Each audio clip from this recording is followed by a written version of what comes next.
Nako, mga kababayan, maganda yung ating pag-uusapan. Good news sa atin, bad news sa kanila.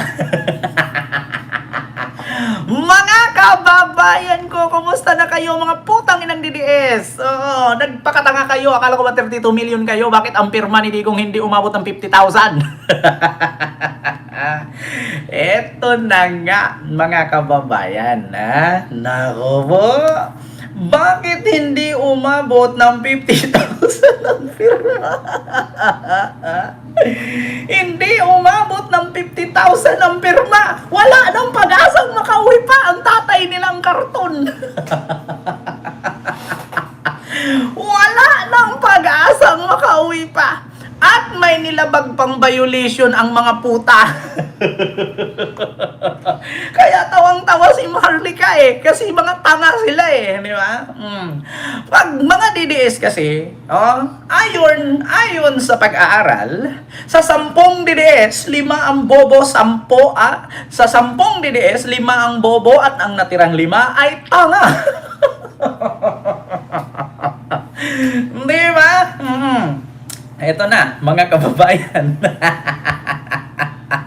Di ba? Dinadaga ang mga DDS.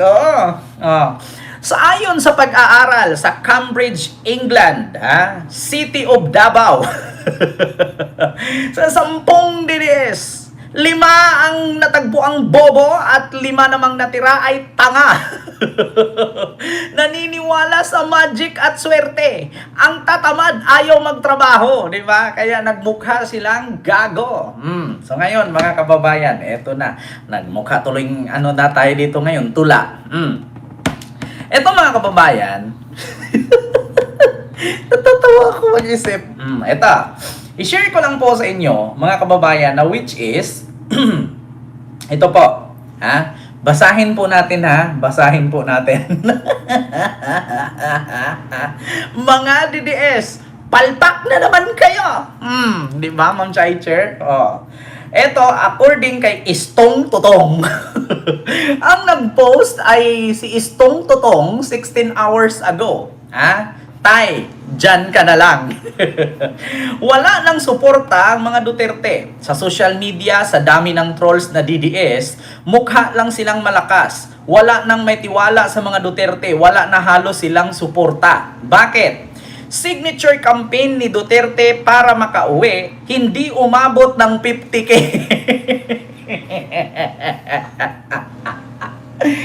Utang ina, 1 million na pirma ang kailangan sa loob ng 4 na buwan.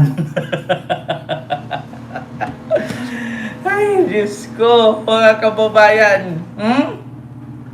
Ngayon sasabihin nila, fake news yan? Hindi totoo yan? Bakit hindi nyo subukang puntahan yung website na mag-login ka? Di ba? Bakit hindi nyo subukang puntahan ang website at mag-login nang makita mo kung ilan ang pirma doon? Di ba? Dito mga kababayan, signature campaign, basahin ko. Signature campaign ni Duterte hindi umabot ng 50K. Napaiyak sa galit ang mga DDS vlogger dahil hindi umabot sa inaasahan nilang target na bilang ng pirma kay Tatay Digong. Hindi umabot ng 50,000 man lang ang pirma para sa petisyon na pagpapalaya kay ex-president Roddy Duterte. Tay, dyan ka na lang. Tay, mamatay ka na lang. Biruin nyo mga kababayan. Hindi umabot ng 50K. Tay, dyan ka na lang. Pasaway ka kasi pag nandito ka Kung ano-ano pinagsasabi mo, nagkabulol-bulol ka na lang, bumabarag-barag ka pa nga Siraan mo kasi ng siraan si PBBM. Tay, dyan ka na lang. Diba, Mami Melinda Villanueva? Tay, dyan ka na lang. Kasi pag nandito ka, tay, puro gulo ang dala mo. Sa ngayon, kung nandito ka, tay, hindi madiscover ni PBBM yung malampaya, natural gas. Kasi, wala. Ibibigay mo na naman kay Xi Jinping yan. At mga kababayan, sa totoo lang, trinaydor na po. Trinaydor na ng China si Digong noon pa man. Hindi nyo ba alam? According sa aking nalalaman, ayaw na ng China kay Digong simula nung natanggal. Ang akala kasi ng Chinese government, mga kababayan, ay kung gaano katagal si Xi Jinping, ganun din katagal si Digong mamuno. Nagkakamali po ang China. Kasi ang Pilipinas po, ang rule lang po ng pamumuno ng presidente ay 6 na taon. At kung naging presidente ka na, hindi ka na pwedeng tumakbo pa pagiging presidente. Pwede kang tumakbo vice pababa. Pero pag presidente, hindi na. Hindi katulad sa Amerika at hindi katulad sa ibang bansa. Si Xi Jinping kasi, mga kababayan, hanggat tiwala ang tao, ang gobyerno sa kanya, hindi siya mapapalitan. So ngayon, mga kababayan, simula noon nung pumunta si Digong nung hindi pa pumutok, hindi pa pumutok itong usaping warrant of arrest niya sa ICC, ay pumunta ito ng Hong Kong at sinubukan pang mag-seek or mag-apply ng asylum. Ngunit sinipa ng China at hindi pinayagan. May nag-comment, puro daw ako fake news. Ito, ipakita natin ha.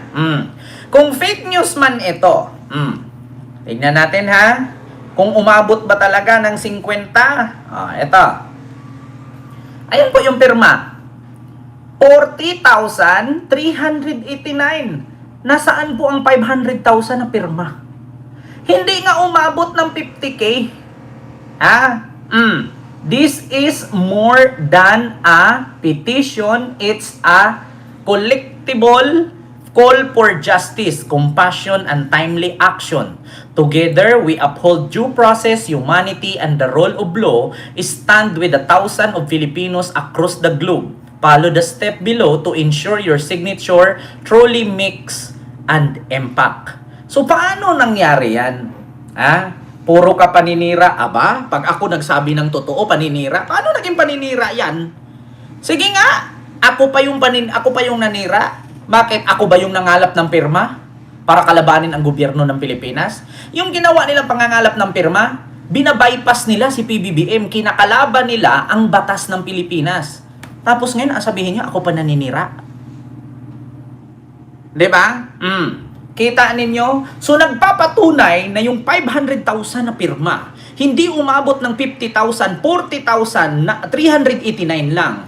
Ang tagal nito, mga kababayan, ay 4 na buwan lang.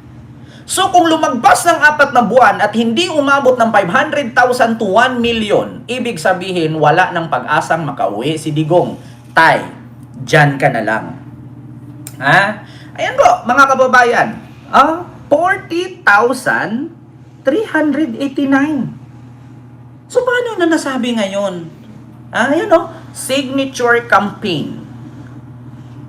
Para kay Digong. Bakit? Hindi pa po pwedeng mag-login yung mga bubuwit nating walang puwet? Instead of 1 million votes, 1 million votes, hindi na umabot ng 50K. Binabaan na nga lang, ginawa na lang 500,000. Ayan nakita nyo, 500K na lang instead of 1 million. Ginawa na lang 500,000. Asaan na yung 32 million? Kumusta na? Asaan na yung 32 million? Instead of 1 million signature, binaba sa 500,000. Natapos na lang ang 4 na buwan. Tay, dyan ka na lang. Di ba? Tay, dyan ka na lang. Huwag ka nang umuwi. Diyan ka na lang. Mga kababayan, okay lang ina. Tay, diyan ka na lang. At least nasa abroad ka nakakulong, kumpleto gamot, walang fentanyl, Hindi ka pa magiging addictus. So ngayon, mga kababayan, yung Tay, kami naman, ngayon, gawa tayo bago. Tay, diyan ka na lang. Sa 100, sa 1 million signature na dapat kalapin para makauwi daw si Digong, binaba sa 500K. Sa 500,000, para medyo madali-dali, kasi mahirap nga naman hanapin yung 1 million signature sa 4 na buwan lang. Ginawang 500,000, putang ina. Hindi na tuloy umabot ng 50,000. Wala man lang hindi man naabot ng 1%. Diba? Hindi man lang umabot ng 100K. Mga kababayan, kita ninyo? Tay, dyan ka na lang. Ayun, may DDS na namang nasaktan, mga kababayan. Masaya ako kapag may DDS sa comment section na nagmukhang tanga. Ngayon, mga kababayan, alam ko na sa mga ganitong pirma-pirma, may budget ito. Ngayon, ang tanong, kung sino man ang nag-budget niyan, syempre, bawat vloggers niyan binabayaran. Papayag ka ba? Iikutin mo yung buong Pilipinas, ngangalap ka ng pirma, wala kang pamasahe, wala kang pangkain, wala kang pang hotel, wala kang pang eroplano, wala kang allowance. Ngayon, ang problema, kumpleto kay sa allowance. Pero yung pirma, hindi umabot ng 1,000,000.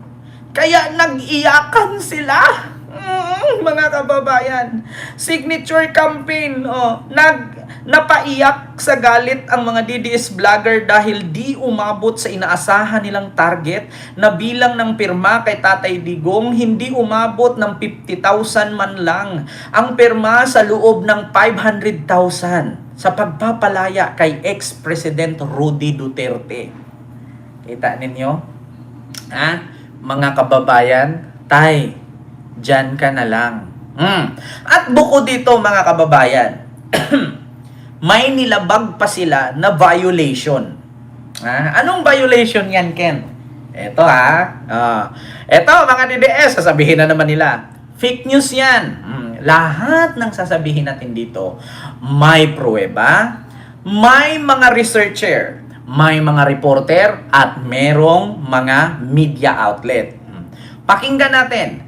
Bukod sa pag-iikot nila, mga kababayan, na gamit-gamit ang sinasabing campaign van, yung van na ginagamit nila, mga kababayan, ay paso na ang rehistro. Putang ina, Diyos ko, eto na.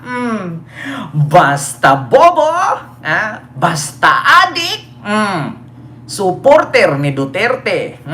Eto, mga kababayan, pakinggan. May report ay tatanggapin ng mga kaibigan, yun daw pong van na ginagamit dito sa signature caravan ng dating Pangulong Rodrigo Roa Duterte ay hindi rehistrado.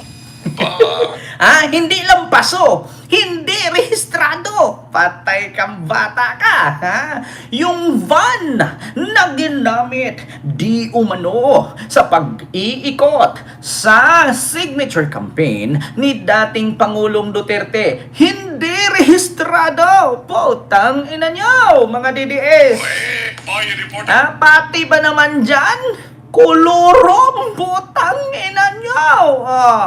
General Torre, bakit to naman yan? Nako, wag sanang makarating kay General Torre kung sino man ang may bitbit ng van na yan. Managot ka sa batas. Patay ka. Eto na. May report ay tatanggapin ng mga kaibigan, yun daw pong van na ginagamit dito sa signature caravan ng dating Pangulong Rodrigo Roa Duterte ay hindi rehistrado. Ano ba issue yan? Anyway, mga kaibigan, may report dito ang ating mga abante reporter na si Shermaine Abong. Abante Radyo Live Patay ka. Report.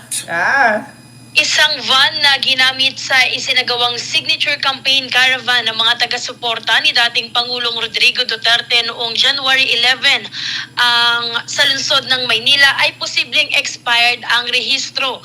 Batay sa nakalap na impormasyon ng Abante mula sa talaan ng Land Transportation Office o LTO, ang naturang sasakyan na may plakang PYF 560 ay nakarehistro sa pangalan ni Jasmine Oquindo Egan. Dapat ay nairehistro na ang nakapangalan kay Alputera. Nako, ito si Jasmine. Yung nurse ni Digong. Nakapangalan ang van. Hindi rehistrado. Patay kang bata ka. Nako po, nakapangalan kay Albutera. Utang ina, mga kababayan, ha? Yung van na ginamit pag-ikot-ikot sa Maynila para mangalap ng perma, ha? Illegal! Hindi rehistrado! Patay ka! Hindi rehistrado! Putang ina nyo! Ayan, masisilip na kayo! Putang ina nyo! Mga bobo! Tanga-tanga! Inutil! Masisilip kayo ng LTO. Ako po'y nananawagan sa LTO, sa General Manager Nicolas Torre III. Nako, Gen Torre, General Manager GM Torre, ako po'y nananawagan po sa'yo. At sa himpilan ng LTO, nag-iikot daw itong mga DDS na bobo, tanga, inutil, uto-uto, hampas lupa, nako, mga manyakis, patay gutom, pangit at mahirap. Nag-iikot gamit ng isang van na expired ang rehistro at hindi rehistrado. Putang ina. LTO, sino po ba ang mag-violate dito? May kaukulang parusa ba ito? Meron ba itong parusang pagkakakulong kung sino ang may-ari? Naku, bakit nyo ginamit yan? Bakit nyo hinahayaang umikot nang hindi naman pala rehistrado? Putang ina kayo, nakakahiya kayo. Sabing van noong buwan ng Oktubre ng nakaraang taon dahil 0 ang hulihang numero ng plaka nito. Gayunman lumalabas sa record ng LTO na hindi pa ito nare-renew hanggang ngayong January 2026. Kung bibilangin, mahigit 2 buwan ng paso ang rehistro ng sasakyan batay sa tala ng LTO. Nako. Ginamit ang van sa signature campaign na layong manawagan ng pagpapauwi sa bansa ng dating Pangulo. Wow. Bukas naman ang abante sa pahayag mula sa mga organizer ng caravan o sa may-ari ng sasakyan hinggil sa issue. Ako si Charmaine. Patay! Nako, eto na. Oh, may nag-comment, vlogger daw walang bihis. Putang ina mo, yung jersey ko 5,000 to, hindi mo afford. Diba? Yung jersey ko 5,000 to, hindi mo afford.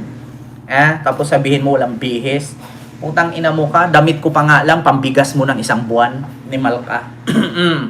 Diba? Ayan na, mga DDS. Kita mo?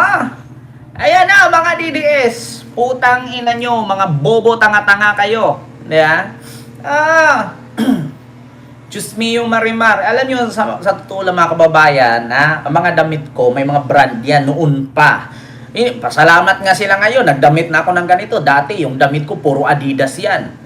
Short, t-shirt, medyas, tsinelas, sapatos, puro Adidas yan. Diba? Mga kababayan, nako, alam nyo naman sa Adidas, bihira lang nag-sale. Diba? Totoo yan mga kababayan. Alam nyo, nung hindi pa ako nag-vlog dito sa National Politics, na vlog, yung mga damit ko puro Adidas na puro branded yan. Hindi ako nagsusuot na ukay-ukay.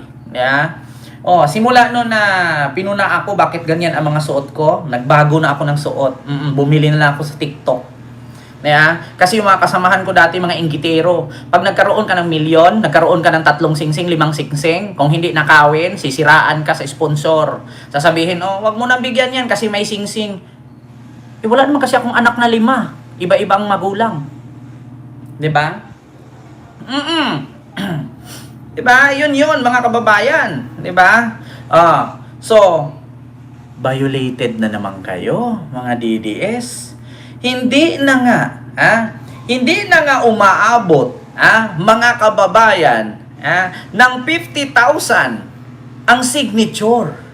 Hindi pa rehistrado ang ginamit na van. Diba? Hindi pa rehistrado. Putang ina, paso! Nako po, eto na. Pakinggan natin mga kababayan kung ano ang reaksyon ni Maharlika. Dito. Tignan natin kung anong reaksyon ni Maharlika. Eto na si Maharlika mga kababayan. Ayan Bulljack TV. Bulljack. Basahin natin. Ang kajutahan ng Team Albutera ay nagbunga na. Yes, nagbunga na mga palangga, mga kabutod, mga kalisatanas, mga kabangag at mga kabunjing. Kapahamakan sa mga Duterte, abangan sa vlog at hintayin natin ang mga kajupaltuhan ng mga jam mambubudol. Kita ninyo napansin na ni Marlica, putang ina, yung van na ginagamit pag ikot-ikot mga ngalap ng perma. Hindi rehistrado. Wow, putang ina talaga. Ma'am Winifred, hello po. Ayan, Miss Maharlika, kung totoo po kayong nagmamahal kay Tatay Digong na katulad namin, ba't di na lang po kayo makiisa? Putang ina! Maharlika, makiisa ka daw sa isang kriminal at ano? Ayan, Maharlika, kita mo kung totoo daw mahal mo si Digong, ba't hindi ka na lang daw makiisa? Putang ina, kung ako kay Maharlika, bakit ako makiisa? Hindi na nga rehistro dyan, makikisama pa ako. Kung makasuhan kayo, tanga, di ba? Kita nyo, mga kababay, ganyan ang sakit ng mga DDS. Putang ina. Ay, sumasakit yung IUD ko. Bagong puto lang ito. Kahapon lang to tinahi. Kakasisaryan lang sa akin, sa likod. Kita mo, sabi ni Inil o ni Nurbag. Kita ninyo? Sabi ni Maharlika, posibleng expired na ang rehistro ng isang van na ginamit sa isinagawang signature campaign ng taga-suporta ni dating Pangulong Duterte. Ang sabi naman ni Maharlika, ang kajutangahan ng Team Alputera ay nagbunga na. Yes, nagbunga na ang kapahamakan sa mga Duterte. Abangan. Nag-comment ang bobong DDS. Nag-comment. Anong sabi? Miss Maharlika, kung totoo po kayong nagmamahal kay Tatay Digong na katulad namin, ba't di na lang po kayo makiisa? Kung ayaw nyo naman po, gumawa na lang po kayo ng sarili nyong idea para sa ikakabuti ni PRRD. Huwag po puro pagbabantay at pagpupuna sa effort ng iba. Putang ina, Ganyan ang sakit, mga kababayan. Alam na nga na binuko, pinuna, kasi mali, bawal yan. Illegal yang ganyan. Tapos magko-comment ka, hindi ka na lang makiisa kung mahal mo si Digong. 'Di ba? Kung talagang iisa ang pinaglalaban, dapat makiisa na lang. O putang ina. Kung ikaw si Maharlika, alam ko kahit bubo yan si Maharlika, o tanga-tanga, o ginamit lang si Digong para sa revenue at sa allowance na makukuha niya. Pero sa totoo lang, totoo po yan. Alam nyo si Maharlika, hindi naman talaga yan supporter ni Digong. Sumuporta lang yan kasi may makukuha siyang allowance at meron siyang mga viewers, may revenue siyang mapapala. Kasi kung tutuusin kung si Maharlika hindi nagbablog sa YouTube yan, do you think magko-concern kay Digong yan? Hindi. Tapos sabihin mo kung totoong nagmahal ka, bakit hindi na lang makiisa? Kung ako si Maharlika, ba't ako makikiisa? Krimen na nga yan. Illegal yan. Mag-iikot ka ng van na hindi rehistrado. Diba? Kita mo mga DDS? Ay, Diyos ko, makiisa daw. Diba? Mamay malay ko. Alam mo na krimen, illegal yung magpapaikot ka ng van na hindi rehistrado. Tapos gusto yung makiisa si Maharlika sa inyo? Putang ina, kahit papano ng pokpok na yan ang pumatay ng asawang kano na matanda para malipat sa kanya ang yaman. May utak din yan. Kahit papano may natitirang kunting pagkakaalam yan. Paano nyo naman po nasabing kapahamakan yung ginawa sa signature campaign? Kapahamakan po yan! Bakit? Instead na maipapatuloy yung signature na yan, pagbabawalan kayo ngayon ng LTO na mag-ikot kasi gumamit kayo ng hindi rehistradong van. Kita ninyo? Tapos sasabihin, paano daw nasabing kapahamakan sa mga Duterte? Posible, hindi confirm na expired na. Sus, kung may masabi lang, given na expired na, renew, anong problema? O diba, sabi ni Mark Rian, posible, hindi confirm na expired. Sus, kung may masabi lang, given na expired na, hindi i-renew. O diba, ayan na naman tayo, kasi expired na, i-renew daw. So okay, so ganito pala DDS, ganito pala. Kung ako ngayon, paso na ng 2 buwan ang sasakyan ko, iikot-ikot ko. I-drive ko kahit saan. Tapos, kapag hindi ako nabisto, okay lang. So, unfair naman sa mga Pilipino na pumipila ng napakahaba sa LTO at napakainit kasi hindi aircon, electric fan lang. na araw-araw naman may tao, Ma'am Gina Inglet, hello po. Araw-araw may tao, pero never na aircon ang LTO. Saan ka nakakita ng LTO ngayon na aircon ang loob? 'Di ba? Tapos ikaw, okay lang mag-ikot-ikot ka buong Maynila nang hindi rehistrado? 'Di ba? Ma'am Ka-Vibes, hello po. Tapos ang irason ninyo, ipaso pala, i-renew. O 'di ba? Kung hindi nahuli, kung hindi nalaman, okay lang. 'Di ba? Kita niyo mga kababayan? Kaya namin magbayad ng sourcage. Sabi ni Argo. Di magbayad sila. Ang problema, paano kung hindi yun nahuli? Paano yung hindi yun nalaman? So okay lang. Ganyan kayo. Ultimo na nga, gagawa na nga lang kayo para sa puon ninyo, may illegal pa. Kita nyo? Ang hilig nyo sa illegal. Diyos ko naman, So ano ang kumpiskahin? Yung signature papers? Natural, ipagbabawal yan. Kasi bakit? Unfair yan sa iba. Yung iba nga lang, dumaan lang sa hindi mo daanan, nahuhuli na, tapos yan, kung saan-saan umiikot. Diba? Love namin si PRRD host. Hayaan mo na kung love mo si PRRD. Diba? Kita ninyo, pati si Maharlika, utusan nyo pa, ginawa nyo pang tanga si Maharlika, dati pa namang tanga yan. Diba? Yes. Nahirit sa illegal, parang mga buang. Diba? Oo. Lahat ng bagay may hangganan. Diba? Sabi ni Julieta Fontanilla, wala nang lunas ang mga DDS circuit, tanga talaga always. Hindi na po tayo magtaka mga kababayan. Mamatay na lang si Digong, hindi pa rin makauwi. Tay, dyan ka na lang. Diba? So, sunod, mga kababayan. Bukod dito, sa signature campaign, ng mga DDS na hindi umabot ng 50K, umabot na sa ultimatum. 4 months lang to, 4 months. So, natapos na yung 4 months, imbes na 1 million, ginawang 500K, hindi naman umabot ng 50K. So nga,